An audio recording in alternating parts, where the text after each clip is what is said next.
حضرت عیسیٰ علیہ السلام جناب مریم بنت عمران کے فرزند تھے۔ وہ دیگر انبیاء کی طرح منصوص من اللہ، معصوم، افضل کائنات اور عالم علم لدنی تھے، لیکن اس امر میں متفرد تھے کہ جس طرح یہ معصوم تھے، ان کی والدہ حضرت مریم علیہ السلام بھی معصومہ تھیں۔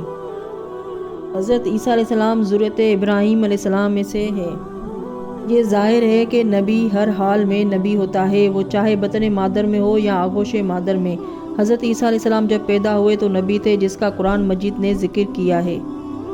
البتہ ان کو درجہ رسالت بعد میں ملا۔ ایک روایت میں ہے کہ حضرت عیسیٰ علیہ السلام 3 سال کی عمر میں رسول ہو گئے تھے، اور ایک روایت میں ہے کہ وہ 7 سال کی عمر میں رسول ہوئے تھے۔ ہم اس مقام پر دونوں روایتیں لکھتے ہیں۔ پہلی روایت یہ ہے کہ صفوان نے حضرت امام رضا علیہ السلام سے عرض کی کہ مولا خدا، مجھے وہ روز نہ دکھلائے جس روز آپ دنیا میں نہ ہو۔ اگر ایسا ہوا تو ہمارا امام کون ہوگا؟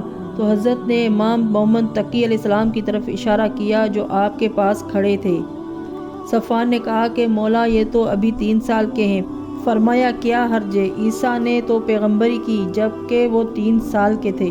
روایت یہ ہے کہ کسی شخص نے حضرت امام محمد باقر علیہ السلام سے پوچھا کہ حضرت عیسیٰ علیہ السلام نے گہوارے میں جب کلام کیا تو کہا کہ اس وقت اپنے اہل زمانہ پر حجت خدا تھے۔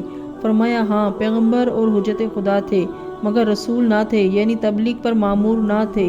کیا تم نے نہیں سنا کہ خدا فرماتا ہے کہ عیسیٰ علیہ السلام نے گہوارے میں کہا انی عبداللہ آتانی کتاب وجعلنی نبیّا، میں خدا کا بندہ ہوں، اس نے مجھے کتاب عطا کی ہے اور نبی بنایا ہے۔ راوی نے پوچھا کہ اس وقت زکریا علیہ السلام بھی حجت خدا تھے؟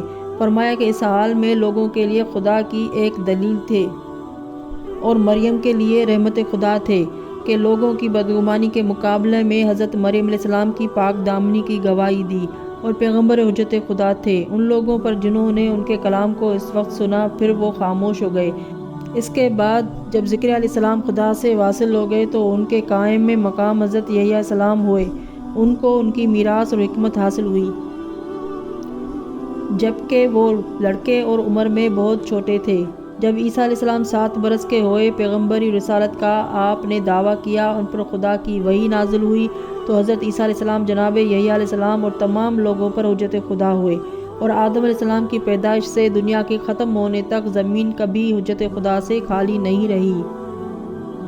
سودی کا بیان ہے کہ حضرت عیسیٰ علیہ السلام اپنے ہم سنوں سے اور ہمجولیوں سے کہہ دیا کرتے تھے کہ تمہارے گھر میں فلاں چیز آئی ہے، سب نے کھایا ہے، تمہارے لیے کچھ تھوڑی رکھی ہے، تم جاؤ اسے حاصل کر لو۔ لڑکے دوڑ کر گھر جاتے اور ماں باپ سے اپنی چیزیں مانگتے تھے۔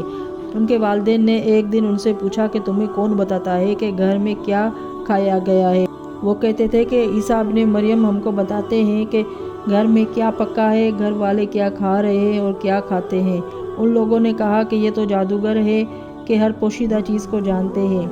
پھر اس کے بعد لوگوں نے اپنے بچوں کو ان سے ملنے سے روک دیا۔ ایک دن سب بچے ایک مکان میں جمع ہو کر کھیل رہے تھے، اتنے میں حضرت عیسیٰ علیہ السلام اس مکان پر جا پہنچے، اور مالک مکان سے کہا کہ بچے کہاں ہیں؟ اس نے کہا میں نہیں معلوم۔ حضرت عیسیٰ علیہ السلام نے پوچھا کہ یہ گھر میں کون ہے؟ کہا کوئی نہیں۔ انہوں نے پوچھا کہ کس کے کھیلنے کی آواز آ رہی ہے؟ کہا سور کی۔ حضرت عیسیٰ علیہ السلام نے فرمایا کذالک یکونون، کہا اچھا پھر اب سور ہے، چنانچہ وہ سب سور ہی کی شکل میں ہو گئے۔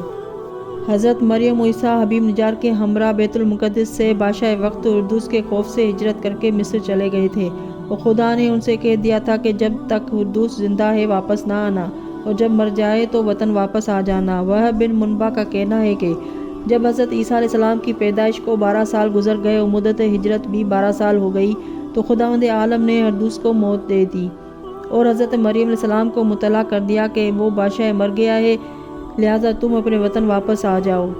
چنانچہ وہ حضرت عیسیٰ علیہ السلام سمیت حبیب نجار کے ہمراہ مصر سے اپنے وطن آ گئی، اور کوہ خلیل کے قریہ میں قیام پذیر ہوگی، جس کو ناصرہ کہا جاتا ہے، جس کی وجہ سے عیسائیوں کو نصارہ کہتے ہیں۔